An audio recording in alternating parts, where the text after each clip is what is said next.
You in Focus webinar, Notice and Observe Children's Mental Health. My name's Sarah Richardson. I'm an Early Childhood Australia BU manager. For those of you who know a little bit about BU and perhaps have been to a webinar before, welcome back. For those of you who are not sure, a brief introduction. BU is a national mental health initiative led by Beyond Blue in partnership with Early Childhood Australia and Headspace, and is funded by the Australian Government. One of BU aims is to transform Australia's approach to supporting children and young people's mental health in early learning services and schools.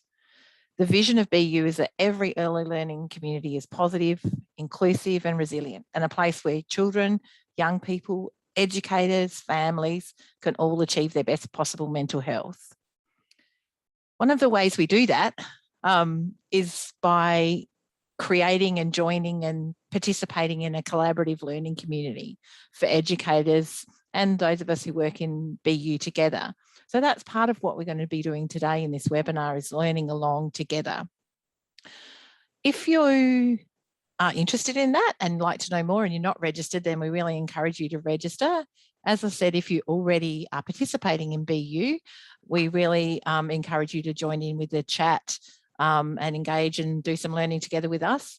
You might also want to stay online after the webinar where we will have a Q&A, and we'll provide some more information about that later on. So I'd like to acknowledge, as I said, I'm Sarah and I'm joining today from Kaurna country in the Adelaide Plains region. I'd like to pay my respects to Kaurna elders past and present.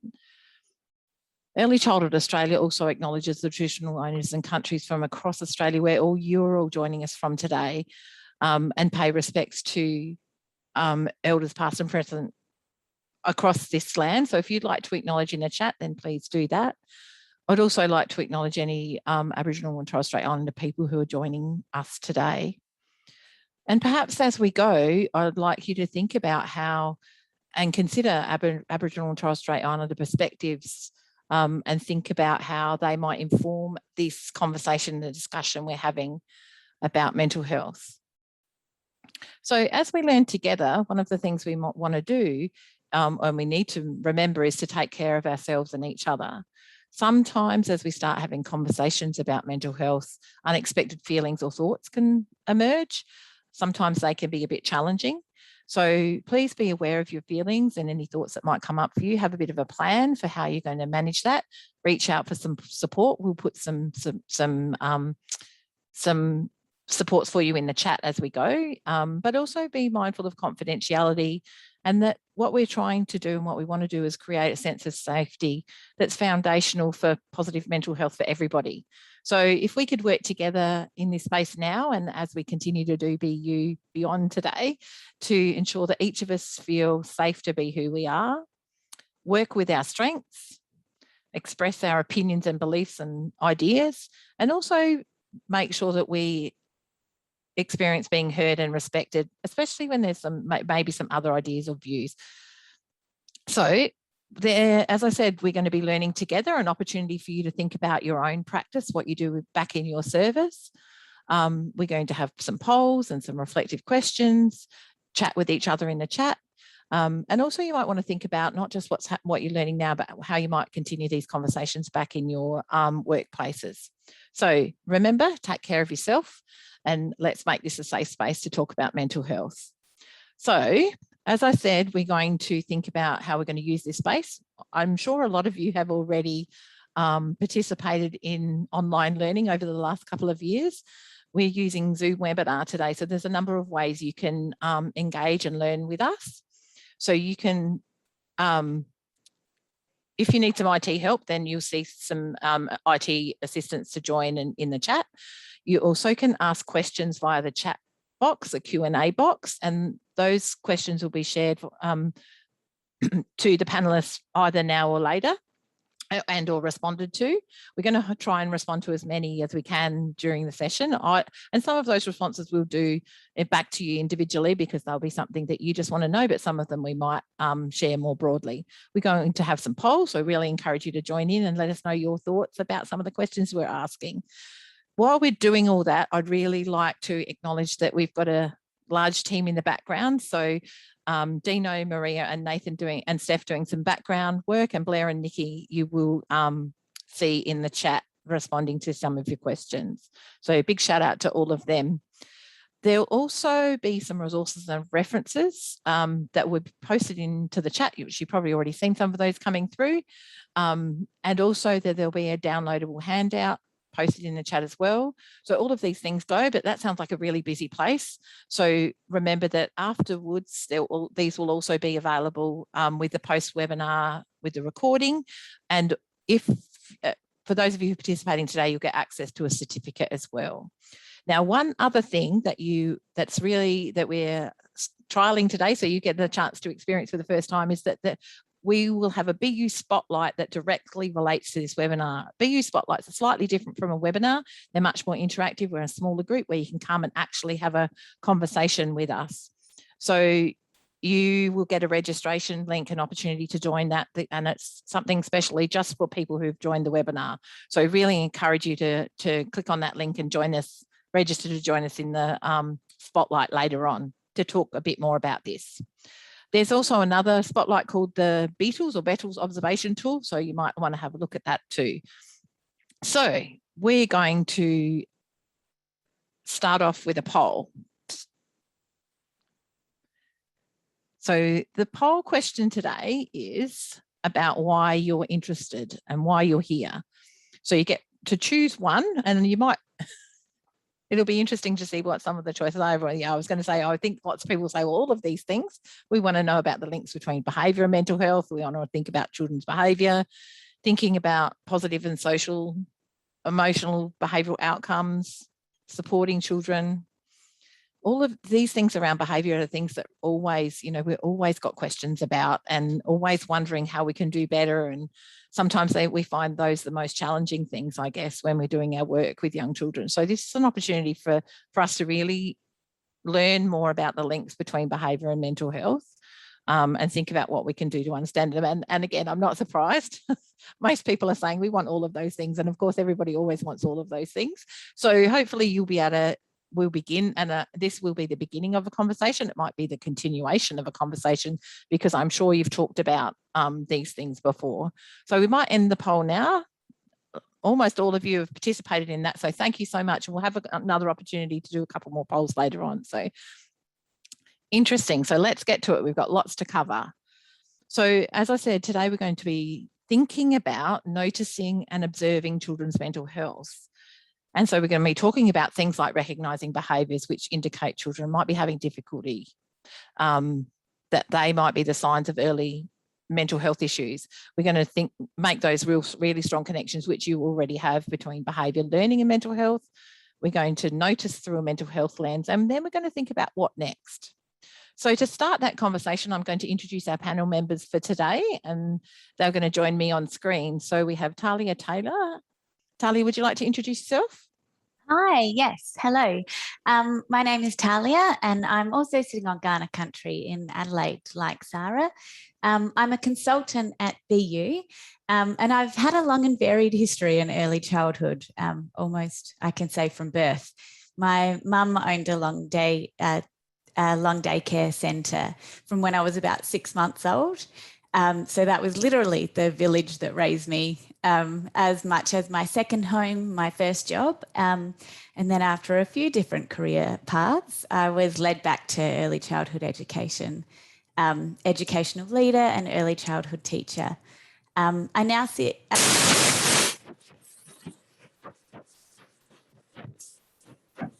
So it sounds like we might have lost your sound again, Talia. So while Talia's getting that sorted, I might introduce Connie. Thank you, Sarah. Good afternoon, everyone. I'm also meeting on Kaurna land today in my role as pedagogical mentor and educational leader for Stepping Stone SA childcare and early development centres here in South Australia. I support the professional development of our educators, teachers and curriculums. So my professional interests are early childhood curriculum and pedagogy, and how this is influenced by society and policy, educational and social and emotional inclusion in early childhood, and the transition of research into practice to support quality opportunities and outcomes for children, families and communities. I'm really excited to be here today to contribute to the conversation, so thank you for having me. Thank you, Connie. And also I'd like to introduce Leanne Rodriguez. Thanks, Sarah. Hi, everyone. My name's Leanne. I'm the Early Years Manager at Kids First. I'm based in Melbourne, so I'm on Wurundjeri land, and I'm part of the Early Years team. It's a growing team that we have. Throughout the years, I've worked in a number of roles, both in long daycare and also sessional kindergartens in both not-for-profit and profit services, and I'm very excited to be here. Thank you. Thank you, Leanne. Now, Talia, had you finished all your bits, or did you want to have one more go and we'll test your sound at the same time? Yeah, testing 1, 2, 3. Oh, good. There's never a dull moment in a Zoom. It wasn't, if it's not on Zoom, it's static or it's something else. I'm not sure where I got up to in that, but I just wanted to say a big hello and thank you for joining us today. Thank you. Okay, so to start off with, well, not to start off with, we're going to have another poll. Everybody joined in the last one, so let's have another one. And we're really going to start getting into the question we want to talk about today. So as educators, why do we notice, recognise and respond to what children do? This is kind of at the heart of everything we do, really. And again, we shouldn't give that all of the above response, because everyone's always going to say that. We need a forced choice to make sure you choose one of those things. But if it's all of the above, I'm sure it is. And after we've done this poll to hear what your ideas are, we're going to start talking to the panel members about noticing. So looking like all of the above is the most common example, but one of the other ones is to respond with professional expertise and judgment. And I think that's a really, really important thing, that when we're talking about this kind of noticing, because noticing is a fairly generic word, but when we talk about early childhood noticing, it's about how do we notice from a professional position, and then make some judgments about that based on our professional expertise. So it's really interesting that a number of people have chosen that as well. And also those people who are choosing, it's an educator's fundamental practice. It's just what we do. And again, that talks to our professional identity, I guess, a little bit as well. So thank you, everybody, for your responses there. Did we share the results? So everyone can have a look. Great. I'm not sure what's on screen. I can just having a crack at that. So thank you everyone for contributing. So Connie, we'll start with you. So we're talking about noticing. What does that mean to you? Well, there's a few things that come to mind that I'd like to touch on. So relationships, educated decision-making, which you've touched on, and developmental knowledge. So for me, the first thing is relationships. In order to notice signs of emotional well-being, we need to form trusting and secure relationships with our children and their families. It's these relationships that help us to understand the child and their world, their social connections, and perhaps what risk factors or trauma have impacted on this child's mental health and well-being. The information gathered through these conversations with family and early engagements with the child help us to establish trust in our relationship. Recognizing the importance of relationships and attachments, we could be guided by attachment theories such as the circle of security, where we recognize when a child feels a sense of belonging, it means we have established a safe haven for them. They feel safe within our relationship and setting, which act as those protective factors for them. And within this safe haven, we can comfort them when they need that. We can delight in them and share their joy and their achievements with them, which nurtures those bonds even further. And then we need to continue to be available to our children in our practices, fostering that secure base for exploration, play and learning. As they feel increasingly confident in their play and their exploration, we can continue to notice within their interactions with people and environment any changes in their mental health, their emotional well-being, or dare I say their behaviour. And we can act responsively. We can connect with them, understand them, and support them in co-regulating their feelings. Which leads me into educated decision-making. It's paramount that we see ourselves and our decision-making as potential triggers or risk factors for the children. It can be very confronting to shine a light on ourselves and our practices, but we make so many decisions each day. Not all of them happen to work out as we had intended. So sometimes our decisions and even how we're feeling when we make our decisions, so our mental health, can make an impact on our children that we didn't intend. So it's important to continuously reflect on our decision making through a cycle of reflection. We use diaries for this process where we can stop, take time to think about our days, our weeks, and how our decision making, which is informed and guided by our pedagogy, the framework, regulations and policies, and how has that maybe influenced the day.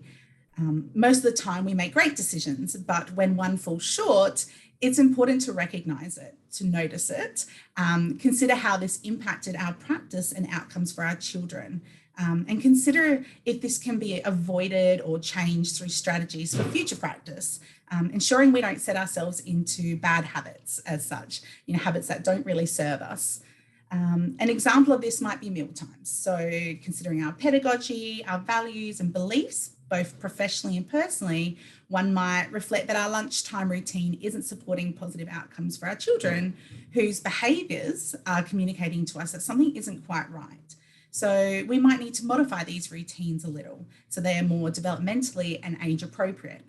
For example, if it is socially important to us that children gather and wait for their meals to be served together as a community before they eat, it's a wonderful thing, but could we perhaps wait for just one table to have children seated and serve them table by table so they're waiting for only a short period of time rather than for a full room, potentially a lot of children, where that wait time may result in these hungry children getting restless and triggering some big feelings and behaviours.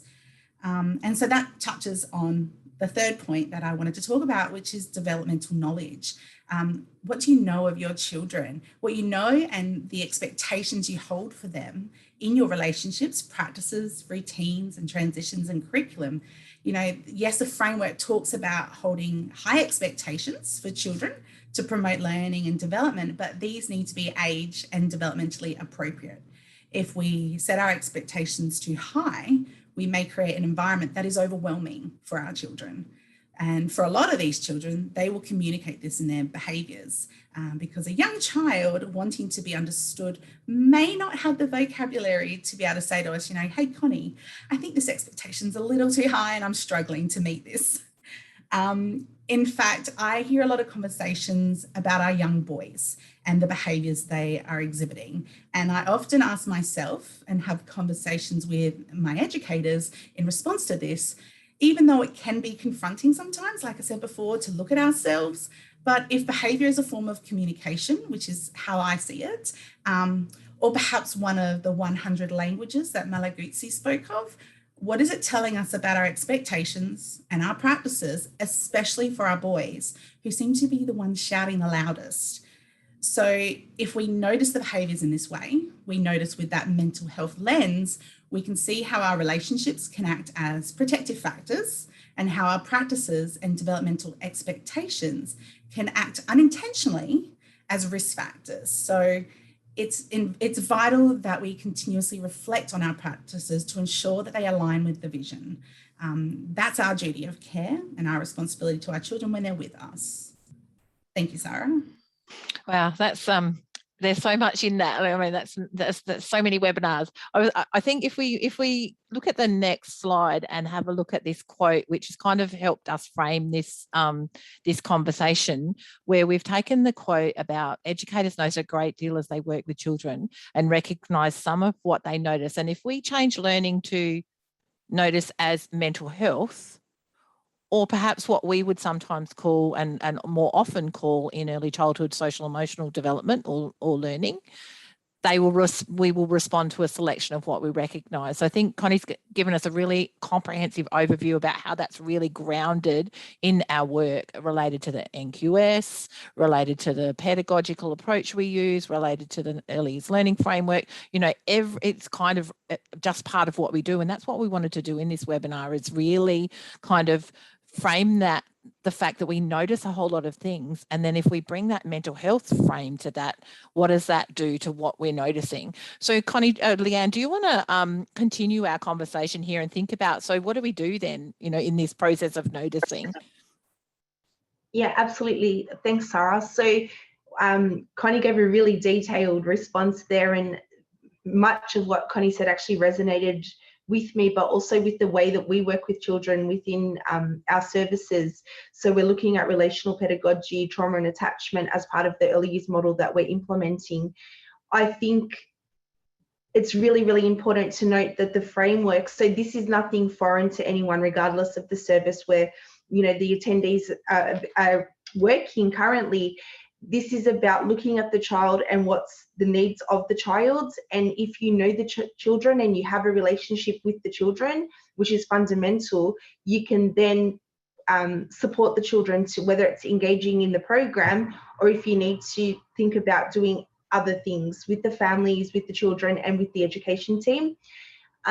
When you know a child, you know that there's triggers, and it's about identifying what are the triggers, noticing, is it something as I think Connie mentioned about the environment, is it something external? You know, we're living in such a crazy time, and I hate to bring up the C word, but COVID has impacted on all of us, and the lockdowns and the toll that that's taken on children and on their mental health and on families and also the education team. So I think that's really important to note. The environment does play a huge factor in the way that children present and the challenges that they experience, and that may look different for each child.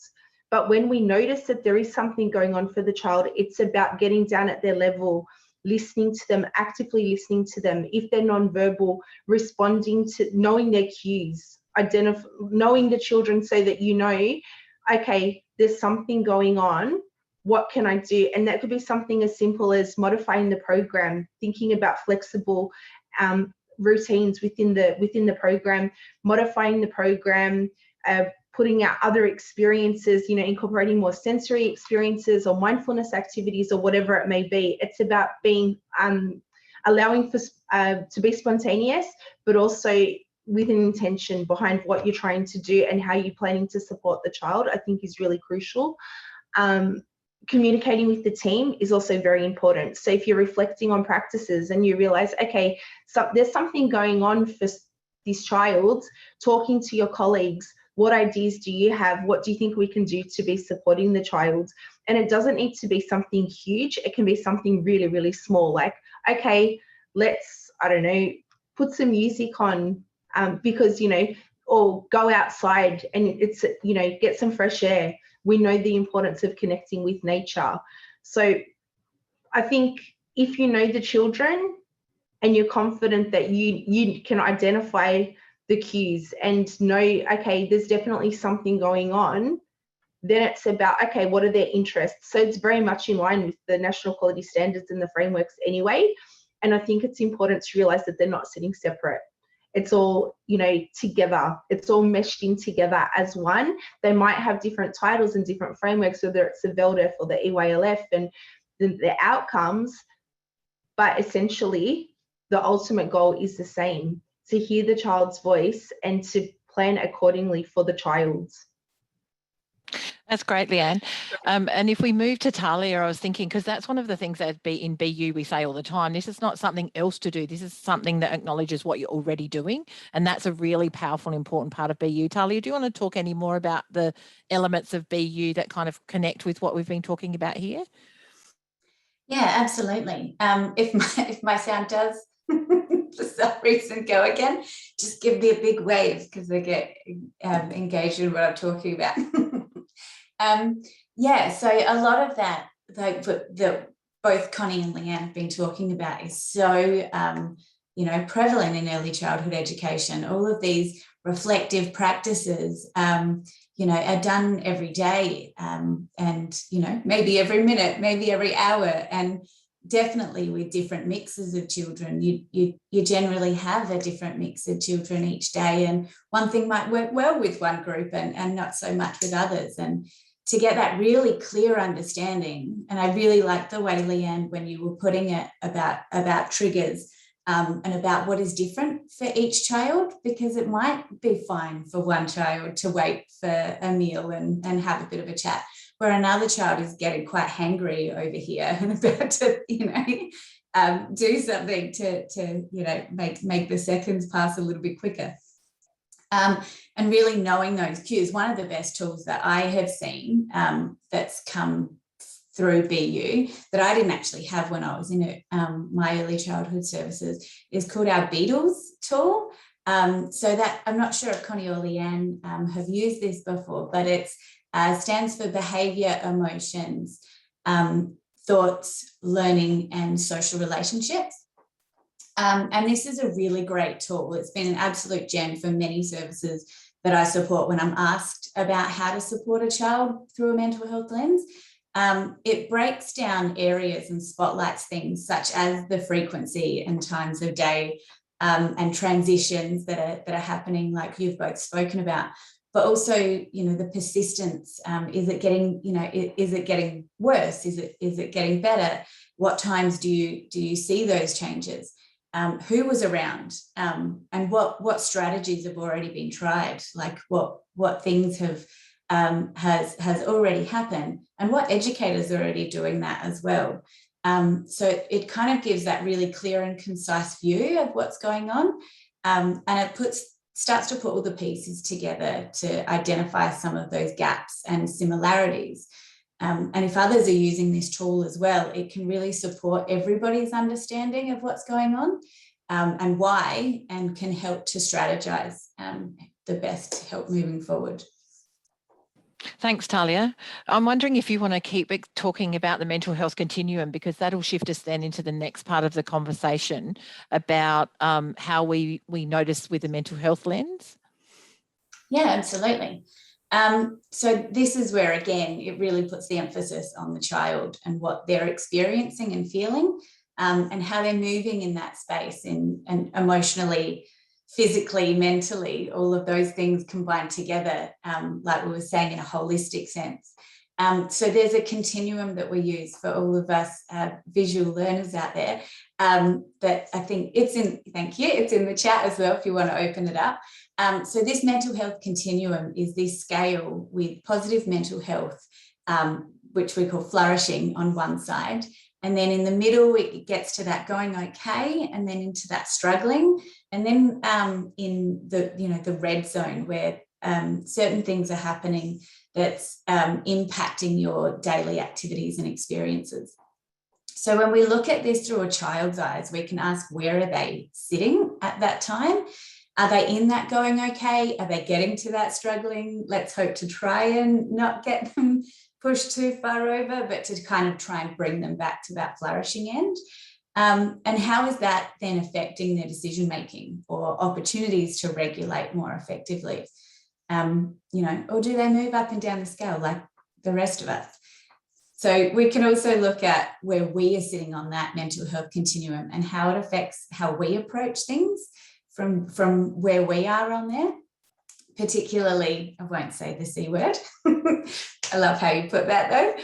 Particularly this year, where we're dealing with that, those community trauma, pandemics, lockdowns, outbreaks, all natural disasters, all of those things together create a somewhat challenged continuum. And it's harder to get to and stay in that flourishing zone. So when we're talking of children and young people, we can apply these approaches and start to unpack almost backwards how they're feeling, and why, and what they need, what kind of support we can offer, and then how to give that support as well, for them individually, but also the others. So when we're looking at that, how are the other children in the room being affected? Do they need extra support? How are the educators managing? Do they need extra support?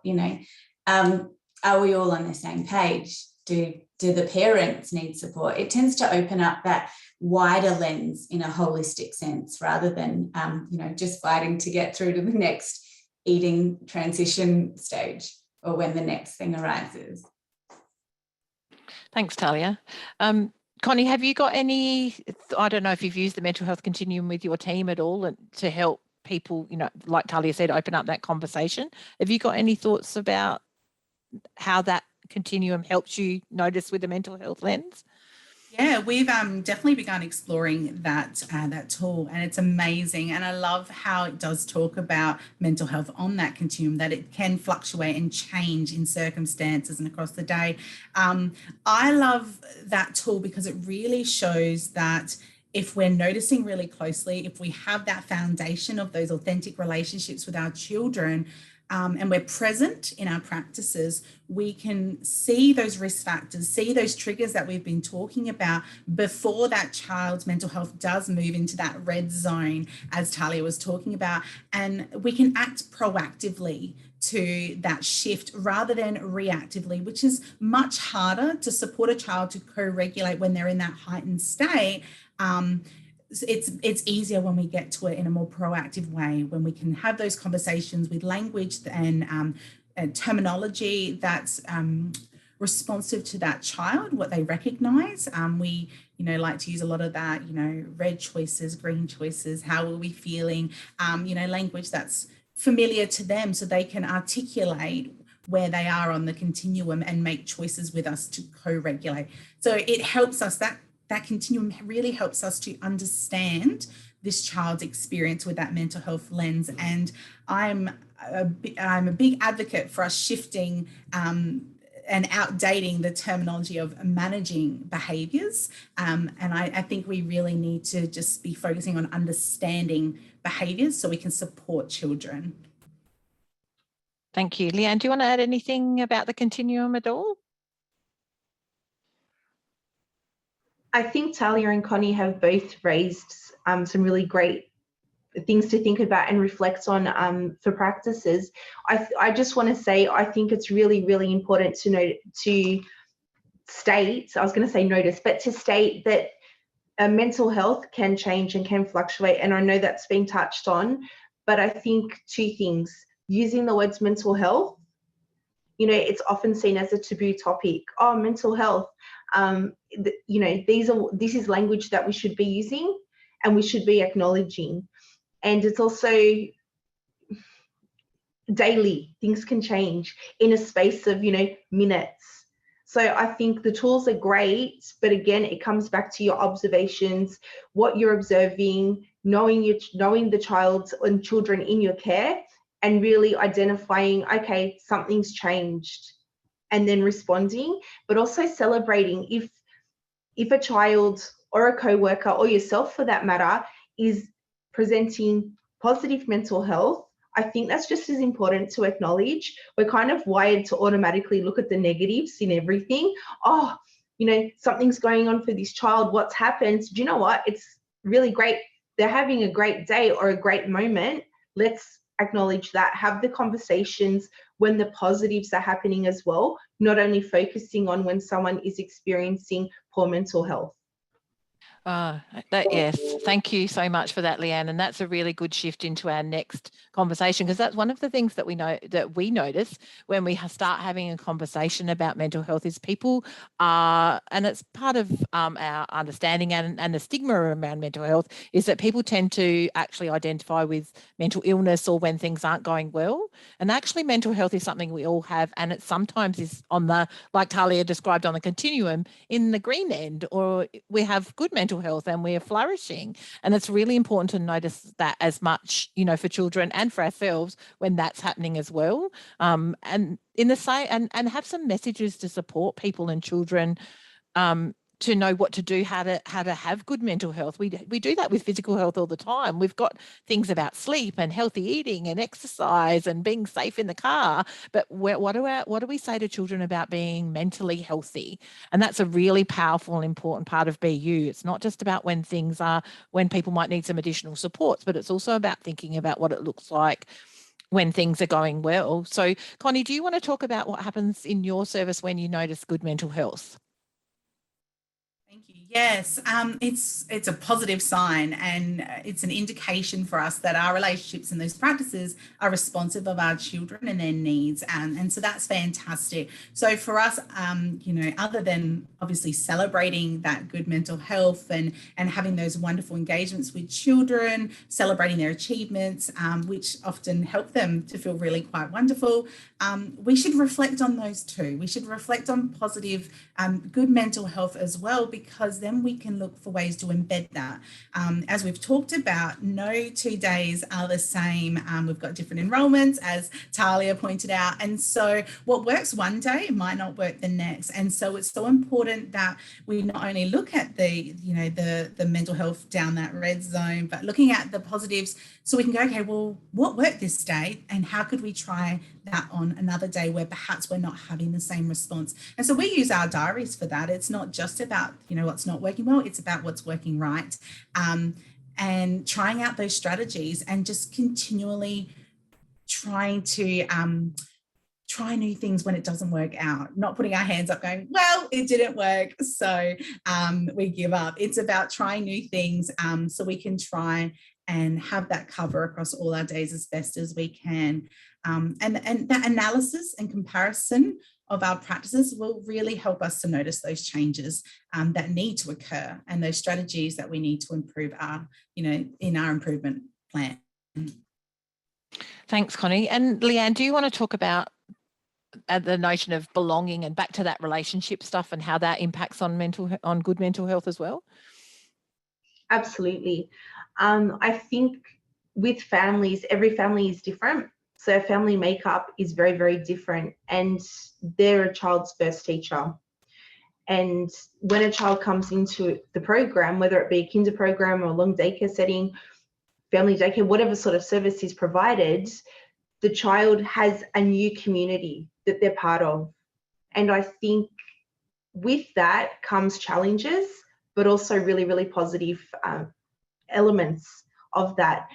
At our services, we work very, very closely with the families, as I'm sure most educators do, but looking at working in partnerships and providing wraparound services and care because of the organisation that we're part of. So we're in quite a unique position. But I think for children, making sure the environment is inclusive, looking at the developmental needs and the cultural needs of children to ensure that the program that's provided is inclusive to everybody, that's then promoting a sense of community and a sense of belonging. And we know this from the framework. So we touched on this before. It's looking at it holistically. It's nothing foreign, it's nothing different, it's what we're already doing. But I think when a child is presenting good mental health, it's then about looking at how can we extend that. I look at it like a planning cycle, because that's something that's already happening. So one of the easiest ways that I would explain it to a colleague is, well, think about your planning cycle. If you observe something, then what do? It's about how you extend on that. So extending on what's going on within the program to promote that sense of agency for the child, the sense of belonging, reflecting on the practices and actually asking the child. I think it's really important to remember the child's voice is crucial. Ask them, because there will be moments when a child wants to be alone, but then there'll be other times where they want to be part of the community. How are we connecting with the families? And keeping in mind that every family responds differently. So utilizing different platforms, making yourself available not only to the child, but their family, and where required, their extended family as well. And how are you linking in the whole education team so that it's not just the early childhood teacher that's connecting with the families and the child?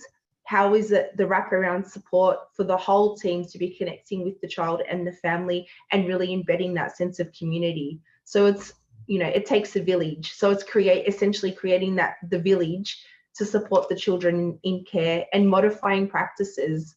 When we can't, when a child doesn't have a voice for whatever reason, how are we still capturing that and making sure it's inclusive for every child, and providing opportunities for them to learn and for them to flourish and for them to grow?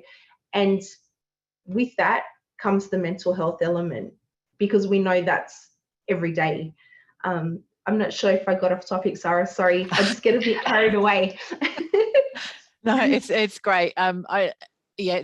No, it's not off topic, because I think that's absolutely true. I think one of the things, because that whole notion of, I'm thinking of the bronfenbrenner ecological model, the child in the middle and all those bits that go around there, that's what we're talking about. And the other thing that's really striking me over and over again is you know, we're having this conversation about mental health, but it's actually the same conversation we would be having about our work. These things are fundamental to the work of early childhood. And so shifting that, bringing that mental health conversation, and you spoke about it so well, Leanne, about, you know, we have to name it, we have to talk about it, we have to call it mental health, because we talk in early childhood, we often tend to call it social emotional development, well-being, you know, those things. We can call them those that as well, but I think we also have to include the language of mental health. One of the things that's really important here, and we might just shift track slightly, is thinking about, you know, where to next. Is one of the tensions people have, and it's because of the stigma, is that people are concerned about the fact that they're diagnosing mental health, and that is not our job, and that's not what we're advocating or saying as part of BU. But what we are doing, and we are having this conversation about what we do next, is observing, noticing, like Connie talked about, those developmental things we notice, because we're attuned to children, because we have strong relationships with them, we know them well. And Leanne, that you talked about, that we are actually connected with their families as well. So we actually have a really strong picture of that child. And so we know things about them. And what BU will do is provide us with some tools, I guess, and some understanding about where that might require mental health support.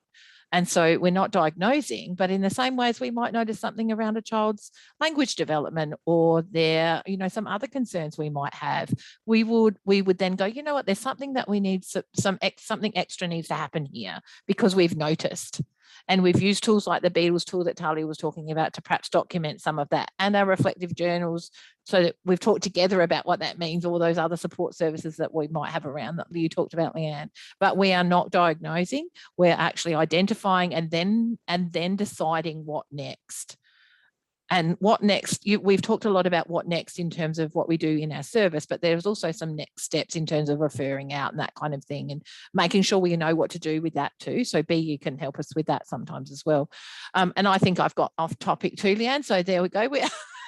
It's a really important conversation though. And I think sometimes people, you know, get concerned about those pathways for professional help, but having a plan for that is as important as having a plan for what's happening in the service every minute, every day, but also longer term as well. So what are we going to do those referrals? Who do we refer to? How do I know how to do that? And BU can help you do that. So I think if we kind of move on to thinking about how, you know, moving to our educators. So Leanne, do you want to talk again about what we do when we notice mental health challenges, perhaps for the adults?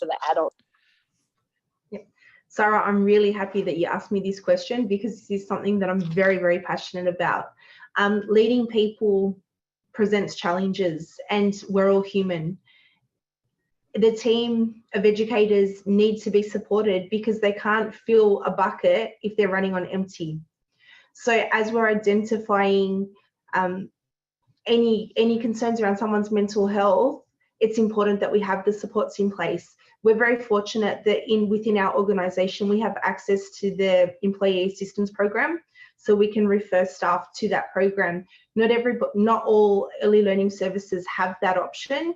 However, there are other things you can do. Thinking about mindfulness activities, checking in with the staff, having tea time, an informal catch up, open communication. We often talk about relational pedagogy with children. Relationship building with the staff is just as crucial. And it's about knowing the staff as well. So knowing your educators and knowing that if they need support, and being available and being present, accessible and understanding, empathetic. There's a range of things that are required. In the event that someone did disclose that they were experiencing poor mental health, I'm not in a position, or I'm not qualified, as we're talking about diagnosing children, but I would be referring them to various organisations, whether it's BU, I wasn't sure if I should be promoting other organisations in a BU webinar, but there's lots of different resources that are available, and you can suggest that they speak to their GP. Really, really simple things, but I think before you even get to that, it's about knowing your team and having a trusting relationship, so that the team knows that they can come to you if they have any concerns. We have staff supervisions. I meet regularly with the teachers, and having conversations and mental health and well-being, where it's referred to as well-being, and because it falls into occupational health and safety, that is listed as a supervision topic.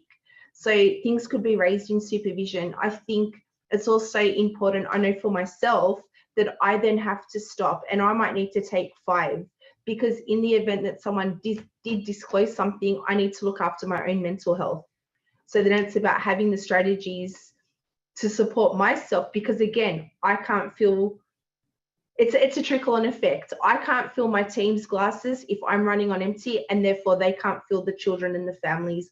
So it's that flow-on effect. But it's about naming it, knowing that it's not a taboo topic. We have a mental health working group and we're developing policies across the whole of the organisation, and it's something that we're promoting. We have mental health first aiders, but it can be something really simple. So it's about looking for people that are sitting and listening to this webinar, stopping and reflecting on what you're currently doing and where would you like to get to.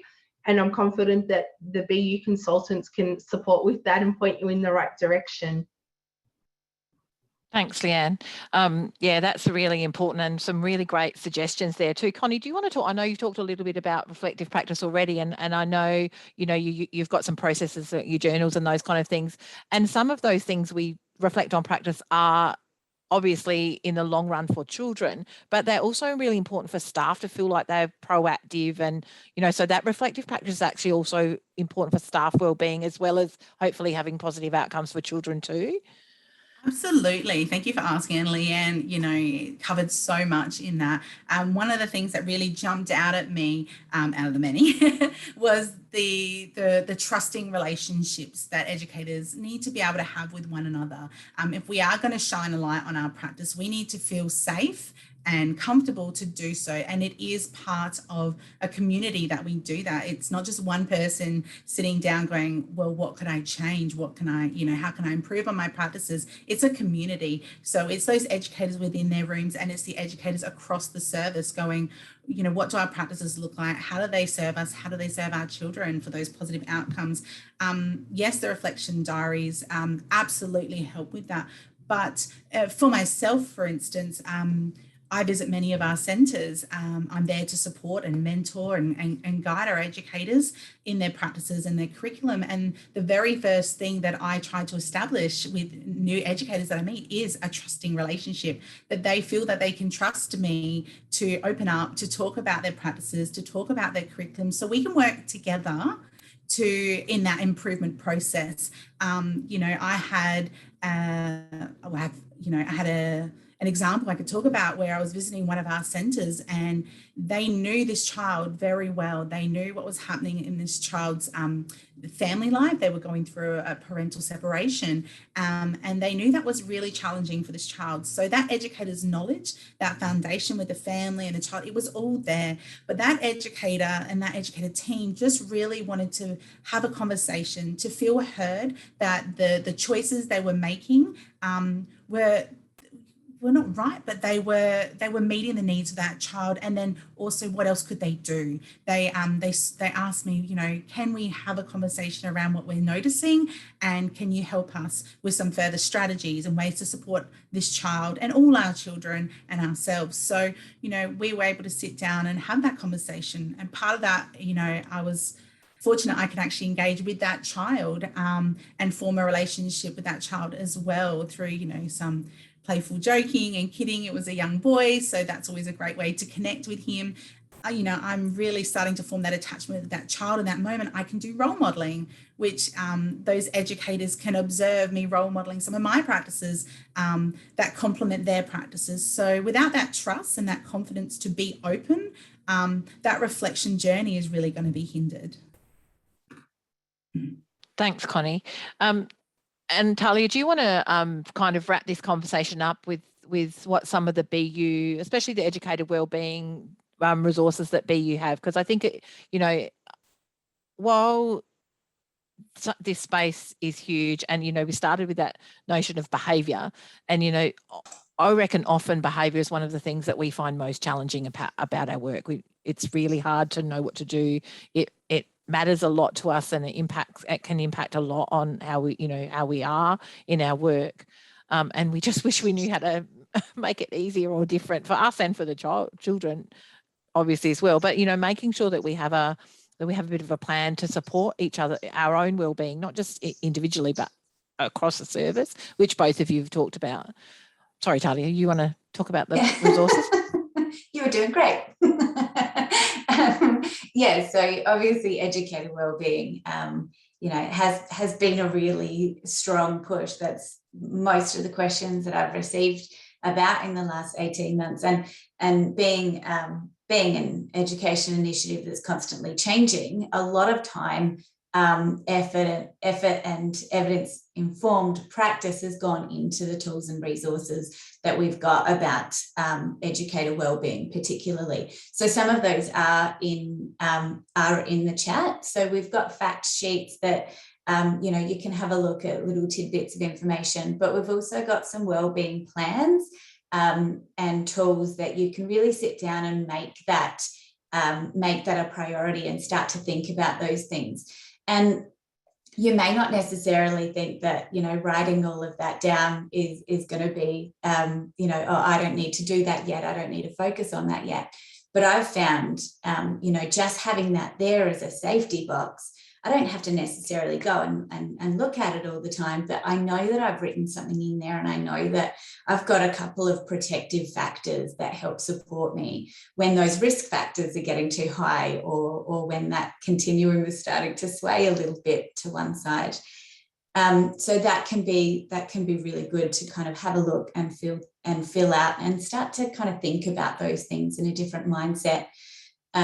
Being in that educator space, in that real care sector, we can often think about ourselves last. You know, you say, put your oxygen mask on before you help others, but that's a really hard concept to wrap your head around when you're in that moment.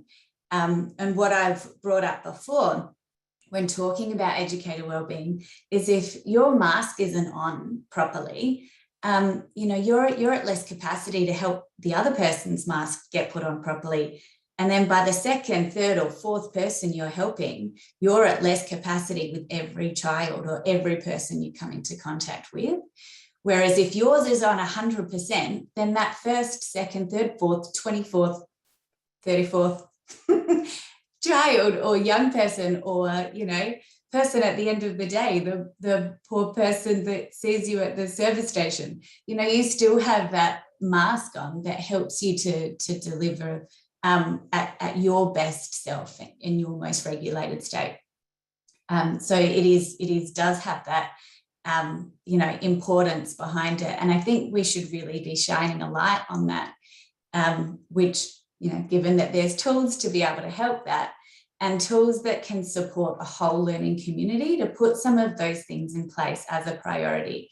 That it's not another thing that the individual educator has to take on board, but it's a fact of a community of care, and that community, that learning community, can really support that well-being, and that everybody has that part to play and can notice other colleagues and where they're sitting, and where you can offer that support as well. That creates that, again, almost that bronfenbrenner support as well. So yes, we have those types of tools, and you know, some things that we haven't touched on yet is that that consultant support. So like myself and a bunch of others that sit nationally, you are allocated a consultant if you register for free as a learning community, and it can really help to unpack some of these things. So you can pop into a session, a spotlight, or an event, or give us a call and ask about, you know, what is this community of care? How do we start talking about this? How do we make our staff room less clad with information and more like a safe space to have that 10-15 minute break, if, you know, or, you know, how do we make a wellbeing policy? Those types of things can really help push that educator wellbeing to the forefront. And then when you're starting to think about those things, then you can embed a bit more BU within your practices that you're already doing. And it's something that's not sitting alongside all the work and all of the things that you're already doing as an extra framework or as an extra thing. It sits within, so that you're not kind of floundering for resources or blindly Googling for things, hoping that you're going to get something that works. You can kind of come to that big buffet, I guess, of tools and resources that can help you when you're in that moment and you need.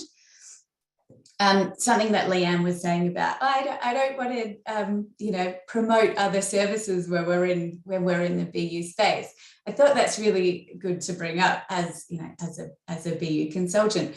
There are other things out there, and you don't have to solely be doing BU from our tools and resources to be doing BU. We do have a programs directory, so as well on the website. So that's where we are shamelessly promoting some other really good services and things out there.